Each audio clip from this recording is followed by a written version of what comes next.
Good morning, Jefferson City. Happy Monday. It is July 20th. This is the NT Daily. I'm Erin Schrimpf. Thank you for spending your morning with us. We have a lot of things going on this week at the News Tribune. We have our candidate forum on Wednesday night, so I'm going to do a quick reminder about that at the end. But first, today, one of the biggest steam locomotives ever built is rolling through mid-Missouri. The Jefferson City Council has a meeting tonight. Steffi Smith is going to have coverage of that. They begin their process to replace a vacant council seat. The City Council is also talking about the public safety sales tax, and MU Health is expanding access through a new walk-in care clinic. So let's start with the fun part of the news today. If you've ever wanted to see a piece of American history in person, today is your chance. Union Pacific's Big Boy 4014, the largest operating steam locomotive in the world, is making its way through mid-Missouri as part of its 250th anniversary tour. The locomotive is expected to make a public stop in Herman this afternoon before arriving in Jefferson City and then California, Missouri tomorrow morning. Even if you're not a train enthusiast, this thing is impressive. The News Tribune will be there. It weighs over 1 million pounds, stretches longer than a football field with its support equipment, and is one of only a handful of big boy locomotives ever built. So if your commute suddenly gets delayed by a steam locomotive today, it's a good excuse. But we're really excited to be able to be there tonight down at the train station in Jefferson City to cover that. And we may have even a few surprises tomorrow. So exciting stuff. Tonight, though, the Jefferson City Council begins the process of filling its Ward 3 seat vacancy. Former Councilman Derek Thomas resigned in June. 3 residents submitted applications to serve. Susan Cook, Executive Director of River City Habitat for Humanity. Hal Dooley, former Executive Director of the Missouri Veterans Commission and a Vietnam veteran.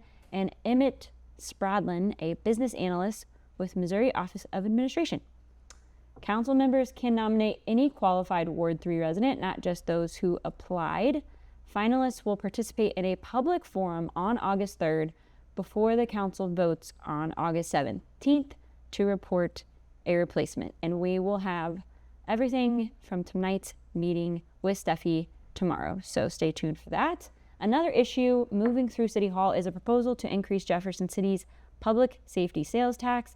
City officials say doubling the tax from a 1/4 cent to a 1/2 cent would provide stable funding for police and fire operations over the next decade, helping pay for staffing, equipment, and rising operating costs. Police Chief Eric Wilde says the department currently has about a dozen officer vacancies, while firefighters say equipment costs have climbed dramatically in recent years. The City Council is expected to decide next month in August whether they are going to place that measure before local voters on the November ballot and give voters the final say. We will talk to Steffi more about that this week. But first, today's show is sponsored by MU Healthcare. MU Healthcare helps bring the NT Daily to you. MU's healthcare front door is never too far from yours. With more than 80 locations across mid-Missouri and expert hospital care in Jefferson City and Columbia, MU Healthcare is committed to ensuring every Missourian has access to the region's most advanced diagnostic and treatment options. MU Healthcare, expert care close to you. And speaking of MU Healthcare, beginning August 1st, MU Healthcare will open a new express clinic inside its family medicine clinic on Madison Street, directly across from Capital Region Hospital. The walk-in clinic will be open 7 days a week with extended evening and weekend hours, and you do not have to be an existing MU Healthcare patient to be seen. The new location is replacing the Quick Care Clinic inside Hy-Vee. MU Health officials say patients will now have easier access to lab testing, imaging, and follow-up care, all in this one location. Today's show is also brought to you by our friends at our local market, Hen House Market. And remember, this week's specials are good until Wednesday, so you can still find center cut boneless chuck roast for $7.49 a pound, their Bar S jumbo hot dogs, 2 for $3, KC strip steaks for $13.99 a pound, and in produce, they have green seedless grapes, peaches, and nectarines for $1.99 a pound, and you can still find watermelons for just $5.99 each. Don't forget, you can always text Hen House 41570 to receive their weekly hot deals straight to your phone. Hen House is proudly your local market here in Jefferson City and a proud sponsor of the NT Daily.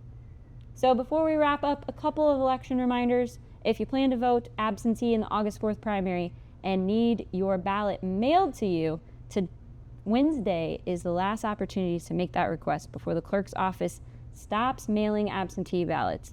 After that, voters can still vote absentee in person at the Cole County Clerk's office through August 3rd. And one more reminder, the News Tribune's candidate forum is this Wednesday evening, where you're going to get an opportunity to hear directly from candidates. You can always reach out to me or Mia Sansone, ntdaily@newstribune.com, if you have questions for the candidates. But this is going to be one of the last opportunities and best opportunities to hear from candidates directly before Election Day for the August primary. That is our NT Daily for Monday. We love spending a few minutes with you in the morning, and we will see you again tomorrow. We'll get caught up with Steffi on all things happening at City Hall. We will hear about how everybody felt about this big old train that's coming through tonight, and if everybody gets to get out and see it. So hopefully we'll see some of you there, and have a great Monday, and we'll see you back here tomorrow morning.